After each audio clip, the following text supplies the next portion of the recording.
الحمد لله الذي هدانا لهذا وما كنا لنهتدي لولا أن هدانا الله أما بعد فقد قال الله تبارك وتعالى في كتابه المحكم وخطابه المتقن وقوله أحسن بسم الله الرحمن الرحيم يا أيها الذين آمنوا اتقوا الله وكونوا مع الصادقين صلوات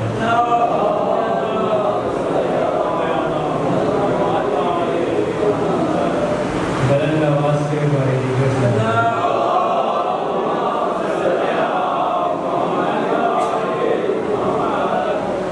ایک مرتبہ سورہ فاتحہ کی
پڑھنے کے تمام دعائیں مستجاب ہو جائیں۔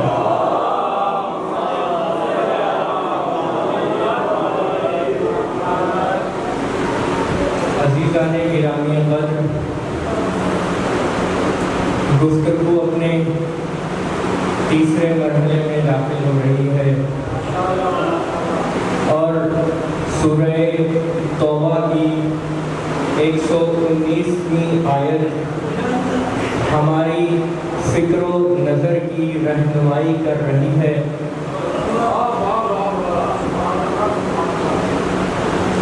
برادران ایمانی، عزیزان حسینی، میں یہ گزارش کر چکا کہ قرآن حکیم ہر دور کے ہر فرد کے سطح ذہن کے مطابق اس کو مخاطب کرتا ہے۔ قرآن کا ہر ایک لفظ، ایک حرف، قرآن کی ہر ایک آیت ایک معجزہ ہے۔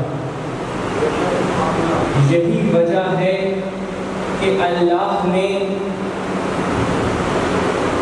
آیات قرآنی میں تدبر کرنے کا کہا گیا، تعقل کا کہا گیا کہ آیات قرآنی کی گہرائی میں اگر اترنا ہے تو ہمیں تعقل کرنا ہوگا، ہمیں تدبر سے کام لینا ہوگا۔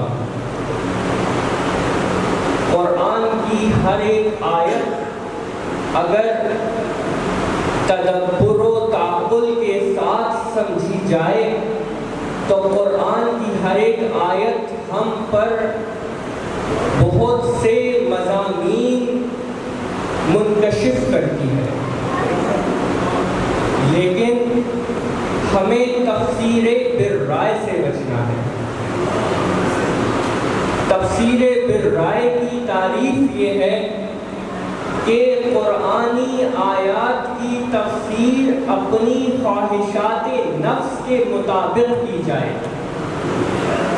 تفسیر بالرائے کی تعریف یہ ہے کہ قرآنی آیات کی تفسیر اپنی خواہشات کے مطابق کی جائے، اگر قرآنی آیات کی تفسیر مراد مشیت کے مطابق ہو تو وہ تفسیر بالرائے نہیں کہی جائے گی۔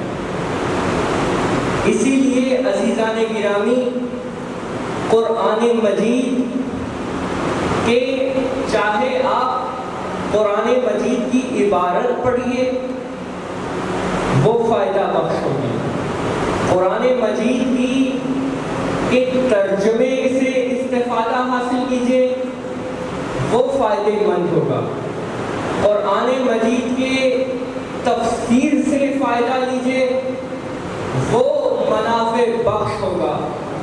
لیکن اگر آپ تعویل تک پہنچ گئے، اگر انسان قرآنی آیات کی تعویل تک پہنچ جائے تو انسان کی زندگی بھی سمجھ جائے گی، انسان کی آخرت بھی سمجھ جائے گی۔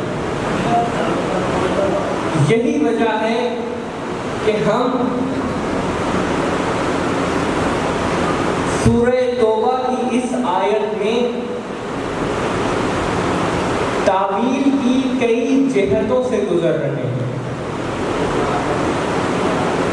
میں فقط چاہوں گا کہ آپ بیدار رہیں، آپ میرے ساتھ رہیں تاکہ جو مضامین اور مفاہیم میرے پیش نظر ہیں وہ آپ تک پہنچا سکوں۔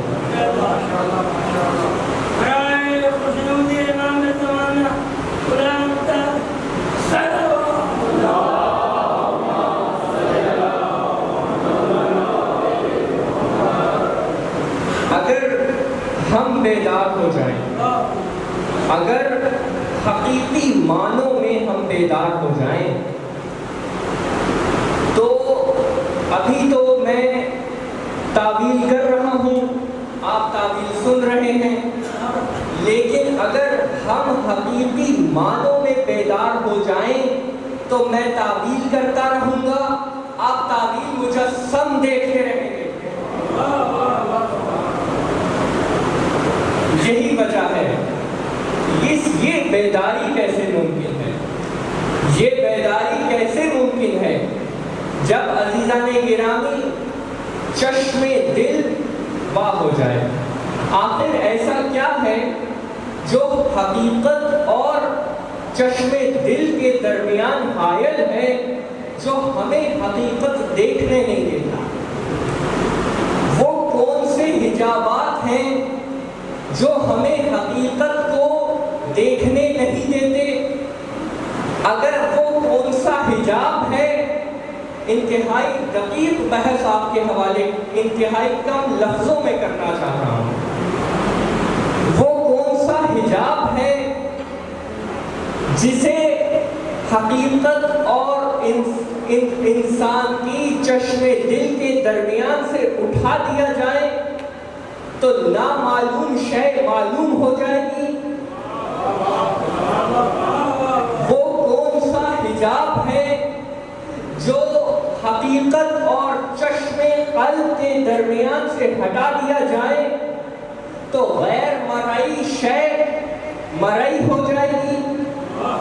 نہ دیکھنے والی چیز نظر آنے لگے گی؟ تو اس کے لیے ہمیں حجابات دیکھنا ہوں گے کہ حجابات کتنی قسموں کے ہیں، کون سا حجاب حائل ہو جائے تو کون سی شے تک پہنچنا ممکن نہیں ہوتا۔ تو سب سے بڑا حجاب ہے حجاب مکان۔ مثال کے طور پر میں اس شہر میں ہوں اور ایک اور شخص کسی دوسرے شہر میں ہو، کسی دوسرے ملک میں ہو، تو ہم دونوں میں جو فاصلہ ہوگا یہ حجاب مکان ہوگا۔ ایک اور مثال سے واضح کر دوں، ایک انسان دیوار کے اس طرف ہے، ایک انسان دیوار کے دوسری طرف ہے، تو دونوں انسانوں میں جو فاصلہ ہوگا وہ حجاب مکان کہلائے گا۔ اب اگر حجاب مکان کا پردہ چاک کر دیا جائے تو نہ نظر آنے لگے گا، نہ محسوس ہونے والی شے محسوس ہونے لگے گی. یعنی ایک حجاب ہے حجاب مکان، ایک اور حجاب ہے جسے حجاب زمان کہتے ہیں. مثال کے طور پر ایک انسان 19ویں صدی میں زندگی بسر کر رہا تھا، ایک انسان 21ویں صدی میں زندگی بسر کر رہا ہے. ان دونوں انسانوں میں جو فاصلہ ہے وقت کا، وہ وقت کا فاصلہ حجاب زمان کہلائے گا. اب اگر حجاب زمان کے پردے کو چاک کر دیا جائے تو 19ویں صدی میں رہنے والا 21ویں صدی کی خبروں سے باخبر ہو سکتا ہے. یعنی حجاب زمان و مکان کی بساط لپیٹ لی جائے تو فاصلوں میں تکلف نہیں رہتا. اگر حجاب مکان ہٹا دیا جائے تو حجاب زمان ایک ساتھ اٹھ جاتا ہے. کبھی ممکن نہیں ہوتا کہ اکیلا حجاب مکان اٹھے، حجاب زمان نہ اٹھے. جب بھی حجاب مکان ہٹایا جائے گا ساتھ ہی حجاب زمان بھی اٹھ جائے گا. اب ہمیں ایک قانون ملا کہ جب حجاب زمان و مکان ہٹا دیے جائیں تب فاصلوں میں تکلف نہیں رہتا، چاہے مکانی فاصلے ہوں چاہے زمانی فاصلے ہوں. اگر آپ کو دلیل درکار ہو تو دلیل آپ کے حوالے کر رہا ہوں کہ جب حجاب زمان و مکان ہٹایا گیا تھا تب مکے اور مسجد اقصی میں فاصلہ نہیں رہا. جب حجاب زمان و مکان کو ہٹایا گیا تب چشم زدن میں رسالت ماں مکے سے مسجد اقصی میں پہنچے. اب ایک اور مثال آپ کی ذوق سماعت کے حوالے کر رہا ہوں، جیسے چاہے سنیے گا. جب بساط زمان و مکان لپیٹ لی جائے، جب پردہ ہائے زمان و مکان چاک کر دیا جائے، جب حجاب زمان و مکان اٹھا دیا جائے، تب اصحاب پیغمبر ایک دوسرے سے کہہ رہے ہوتے ہیں کہ آج علی میری طرف تھے.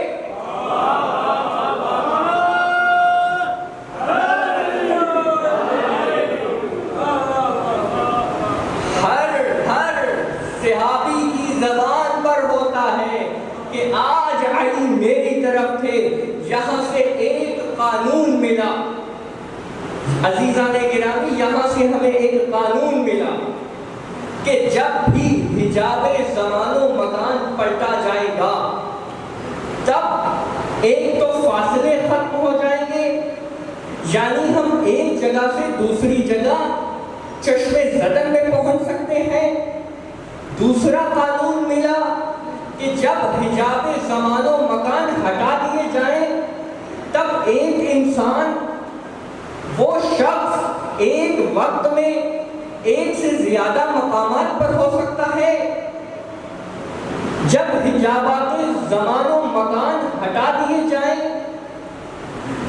تب زمانی فاصلہ نہیں رہتا، اور جب زمانی فاصلہ نہ رہے تب چاہے انسان 15ویں صدی کا ہو وہ 21ویں صدی کی خبر دے سکتا ہے. اب رسالت ماپ کے لیے یا امیر المومنین کے لیے حجابات زمان و مکان کوئی معنی نہیں رکھتے تھے، اس لیے رسالت ماپ اور امیر المومنین آئندہ کی اور گزشتہ خبریں دیا کرتے تھے. رسالت ماپ تو رسالت ماپ، امیر المومنین تو امیر المومنین. ایک خبر جناب ابو طالب نے دی،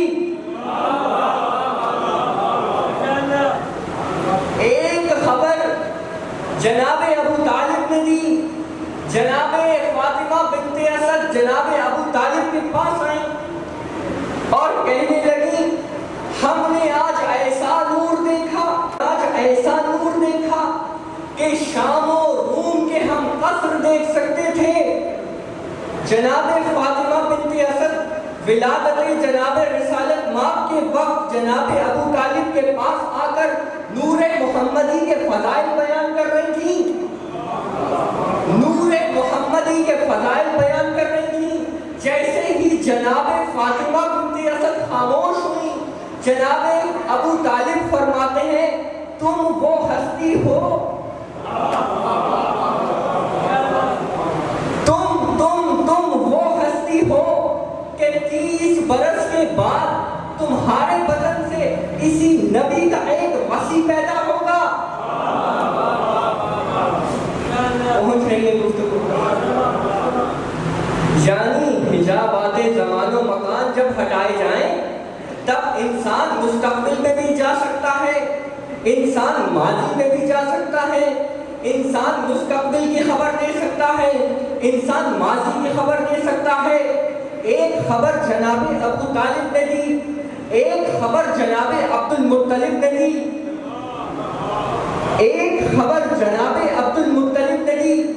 جناب عبداللہ عین جوانی کو پہنچے اور جناب عبد المطلب کے پاس آئے, کہنے لگے بابا میں جب بھی وادی بدخا کی طرف جاتا ہوں میری پشت سے ایک نور آسمان کی طرف جاتا ہے, میری پشت سے ایک نور آسمان کی طرف جاتا ہے. وہ نور فضا میں بلند ہو کر 2 حصوں میں منقسم ہو جاتا ہے. ایک حصہ مشرق کو چلا جاتا ہے, ایک حصہ مغرب کو چلا جاتا ہے, اور اس کے بعد جب یہ نور ملتے ہیں تو میرے اوپر ایک دائرے کی شکل میں, ایک بادل کی شکل میں مجھ پہ سایہ فکر رکھتے ہیں. بابا میں جب بھی کسی خشک درخت کے نیچے بیٹھتا ہوں درخت سب کو شاداب ہو جاتا ہے.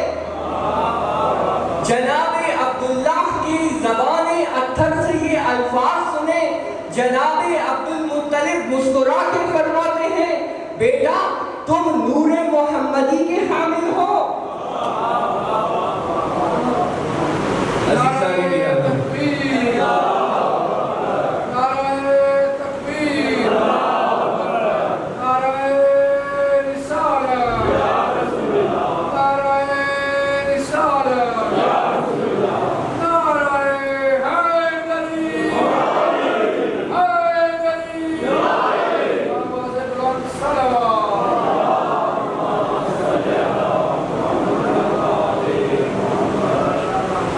اس مقام پر پہنچ گئے. اب ایک قدم آگے بڑھیے, ایک قانون اور نکالیے. اسی فلسفے سے, اسی مبادئ عرفان سے ایک قانون اور نکلے گا. جب حجابات زمان و مکان ہٹا دیے جائیں, جب حجابات زمان و مکان لپیٹ لیے جائیں تب انسان ایک جگہ سے دوسری جگہ بغیر سواری کے جا سکتا ہے. تب انسان ایک وقت میں ایک سے زیادہ مقامات پر ہو سکتا ہے. تب انسان مستقبل کی اور گزشتہ خبریں دے سکتا ہے. اسی فلسفے سے ایک قانون اور نکلے گا. یعنی جب بھی کوئی حجابات زمان و مکان کے ہٹائے جانے کے بعد یہ تمام کام کر سکتا ہو, اس کے معنی یہ ہے کہ جب یہ امور انجام دے سکتا ہوگا, جب انسان میں یہ قدرت ہوگی, اس کا مطلب یہ ہے کہ وہ زمان و مکان کو اپنی مرضی سے استعمال کر رہا ہے. اس کا مطلب یہ ہے, مثال کے طور پہ محسوس مثال, سامنے کی مثال عرض کر دوں. آپ اس وقت فرش عزا پہ بیٹھے ہیں, جب یہ فرش عزا لپیٹ لیا جائے گا تب یہ سمٹ جائے گا. ابھی یہ پھیلا ہوا ہے, جب اسے لپیٹ لیا جائے گا یہ سمٹ جائے گا۔ اسی طرح جب حجابات زمان و مکان کی بساط لپیٹ لی جاتی ہے تو اس شخص کے لیے زمان و مکان سمٹ جاتے ہیں۔ جب زمان و مکان سمٹ جائیں تو اس انسان کے لیے زمان و مکان کو اپنے ارادے سے استعمال کرنے کی طاقت پیدا ہو جاتی ہے۔ تب انسان زمان و مکان کو اپنے ارادے کے تحت استعمال کر سکتا ہے، اور جب انسان زمان و مکان کو اپنے ارادے کے مطابق استعمال کر سکے، جب زمان و مکان کو اپنے ارادے کے مطابق استعمال کر سکے، اسی شخص کو صاحب الزمان کہتے ہیں۔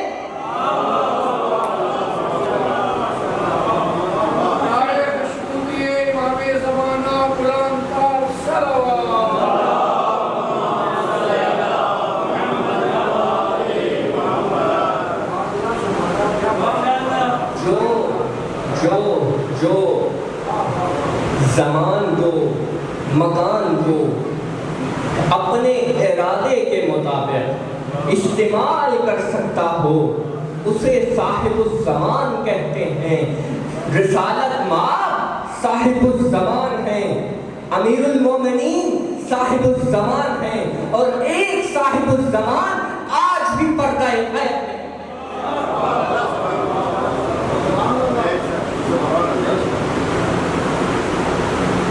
جب عزیزان گرامی یہاں تک گفتگو آپ کے اذہان عالیہ میں منتقل ہو گئی،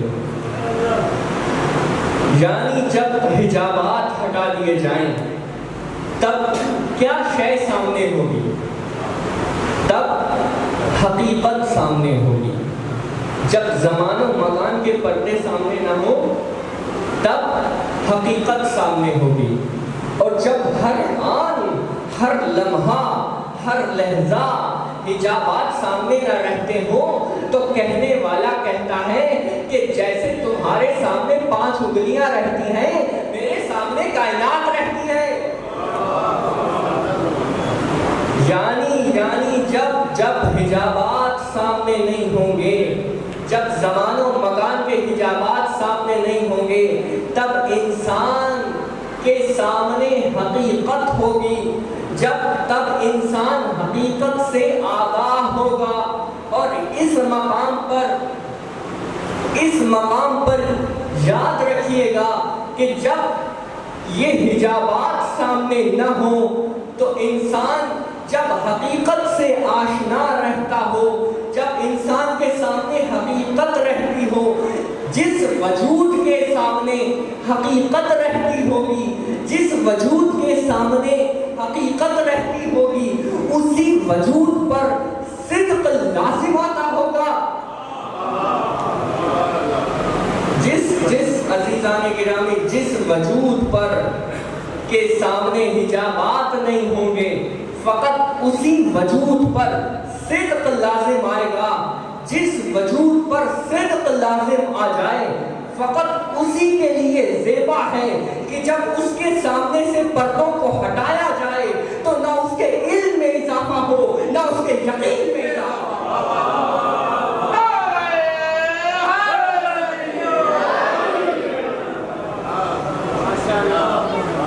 معلوم ہوا کہ صدق اس وجود پر لازم آتا ہے جس وجود کے سامنے حجابات نہ رہتے ہوں۔ معلوم ہوا کہ صدیق اسے ہونا چاہیے جو صاحب الزمان ہو۔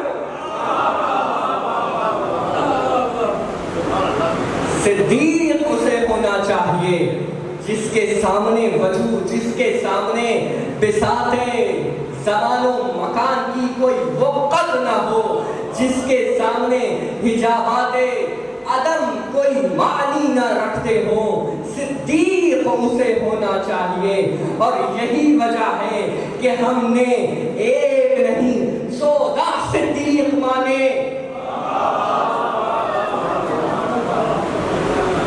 عزیزان گرامی قدر، یہ اس فلسفے کے اوپر فقط ملا صدرہ نے نہیں، مکتب تشیع کے علاوہ بہت سے مفسرین نے کام کیا۔ یہ زمان و مکان کے حقائق پر یہ گہرا سمندر ہے۔ یہ عزیزان گرامی، یہ میں نے انتہائی کم وقت میں آپ کے حوالے بہت سے مضامین کر دیے۔ اور عزیزان گرامی، وہ افراد جن کے سامنے حجابات نہیں تھے اور جن کے سامنے حجابات زمان و مکان نہیں تھے، وہی صدیق ہو سکتے ہیں۔ جن کے سامنے حجابات نہ ہو وہی صدیق ہو سکتے ہیں۔ میں نے عرض کیا تھا کہ اللہ نے جناب صدیق اور اللہ نے جناب ابراہیم اور جناب ادریس کو قرآن میں صدیق کہا۔ کیوں کہا؟ کیونکہ اللہ نے جناب ابراہیم کے لیے حجابات زمین و آسمان کو چاک کر دیا تھا۔ جناب ادریس کو صدیق کیوں کہا؟ کیونکہ جناب ادریس نے خواہش ظاہر کی کہ پروردگار میں آسمانوں کی سیر کرنا چاہتا ہوں۔ اللہ نے ایک فرشتے کو بھیجا، جناب ادریس اس فرشتے کے ساتھ آسمانوں کی سیر کرتے رہے۔ اللہ نے جناب ادریس کے لیے بھی بطون زمین و آسمان کو ظاہر کر دیا۔ اسی لیے صدیق وہ ہو سکتا ہے جس کے سامنے حجابات زمان و مکان نہ رہتے ہوں۔ عزیزان گرامی، جن کے سامنے کوئی حجاب نہیں تھا، جن کے سامنے کوئی پردہ نہیں تھا، اس خاندان کو منبر پہ بٹھانا چاہیے تھا۔ اس خاندان کو منبر پر بٹھا کر ان سے فقط علم لیتے رہتے، لیکن نہ جانے کیسی معرفت تھی، کیسی کم علمی تھی، کیسا بغض تھا کہ کربلا کے میدان میں انہی ہستیوں کو ذبح کر ڈالا۔ اسی لیے جناب حسین فرماتے ہیں، جب 2 محرم کو کربلا کے میدان میں پہنچے تو فرماتے ہیں قاسم کا لاشا اس مقام پر گرے گا، اس مقام پر جناب علی اکبر کا لاشا گرے گا، اور وہ جو نشیب میں ایک جگہ ہے، وہ سامنے جو ایک نشیب میں جگہ ہے، وہاں میرا لاشا گرے گا۔ عزیزان گرامی، چھٹے امام اپنے گھر میں موجود تھے۔ راوی کہتا ہے میں جناب امام جعفر صادق کے گھر پہنچا، کیا دیکھتا ہوں کہ چھٹے امام انتہائی غمگین حالت میں تشریف رکھتے ہیں، آنکھیں سرخ ہو چکی ہیں، چہرے پہ سرخی آیا ہے، انتہائی غمگین حالت میں چھٹے امام سر کو جھکائے ہوئے بیٹھے ہیں۔ راوی کہتا ہے میں نے پوچھا آقا کیا گھر میں کوئی فوتگی ہو گئی، کیا گھر میں کوئی چل بسا؟ امام فرماتے ہیں کیا تمہیں نہیں معلوم آج یوم عاشور ہے؟ جناب جعفر صادق نے، راوی کہتا ہے میں نے کہا آقا میں نے امام حسین کی شان میں آپ کے جد کے مصائب لکھے ہیں، آپ کے جد کے چند مصائب میں اشعار لکھے ہیں، میں آپ کے سامنے پیش کرنا چاہتا ہوں۔ چھٹے امام فرماتے ہیں 2 منٹ تو تھوڑا سا ٹھہر جاؤ۔ امام نے خادمہ کو بلایا، ایک پردہ لگوایا اور فرمایا جاؤ میری مادر گرامی جناب ام فرما کو بلا لاؤ، میری بہنوں کو بلا لاؤ، میری بیٹیوں کو بلا لاؤ۔ امام نے پورے خاندان کو اکٹھا کیا، پردے میں بیویوں کو بٹھایا گیا، اپنے گھر کے تمام مردوں کو صحن میں بٹھایا اور پھر اس راوی سے کہا اب اشعار پڑھو۔ وہ راوی کہتا ہے میں اشعار پڑھتا رہا، چھٹے امام بلند آواز سے گریہ کرتے رہے، چھٹے امام چیخیں مار کے روتے رہے۔ کہتا ہے میں نے اچانک محسوس کیا کہ خواتین کی طرف سے جناب ام فرما کا بین اتنا بلند ہوا کہ اتنا بلند ہوا، بیوی چیخیں مار کے روتی رہی، فقط ایک بین کرتی تھی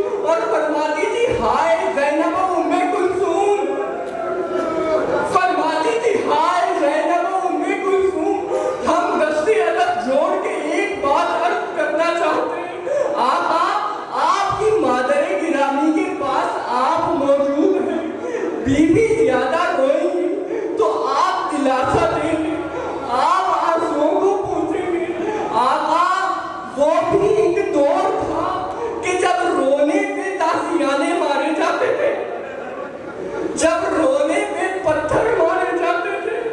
یہی وجہ ہے کہ 8ویں امام فرماتے ہیں ہمارے لیے ہمارے جد کے مصائب ایسے ہیں کہ ہماری آنکھوں کو زخمی کر دیا. 6 امام جب بھی سجدے میں جاتے تھے تو دعا کرتے تھے پروردگار ان آنکھوں کو سلامت رکھنا جو ہمارے عشق میں ہمارے مصائب میں بہتی ہے. 6 امام فرماتے ہیں پروردگار ان چیخوں کو سلامت رکھنا جو ہمارے مصائب میں نکلتی ہے. پروردگار ان رخساروں کو سلامت رکھنا جن کا رنگ ہمارے مصائب میں بدل جاتا ہے. یہ ایک بات ہے کہ رخسار کا رنگ مصائب سن کے بدل جائے. یہ ایک اور بات ہے کہ رخسار کا رنگ مستقل کربلا سے شام تماشوں کی وجہ سے بدلتا رہا.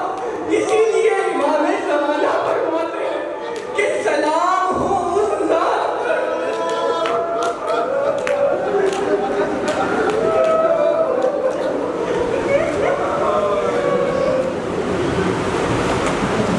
امام فرماتے ہیں کہ سلام ہو اس ذات پر جس کی رخسار کا رنگ کربلا سے شام تک بدلتا رہا. عزیزان گرامی یہ وہ بیویاں ہیں جب کوفے میں آئی تھیں تو پتھروں سے استقبال کیا گیا. عزیزان گرامی یہ وہ بیویاں ہیں جن کی چادروں کو نیزے کی انی سے لوٹا گیا. عزیزان گرامی یہ زہرا کی کمائی تھی. عزیزان گرامی یہ وہ کمائی تھی جسے چکیا پیس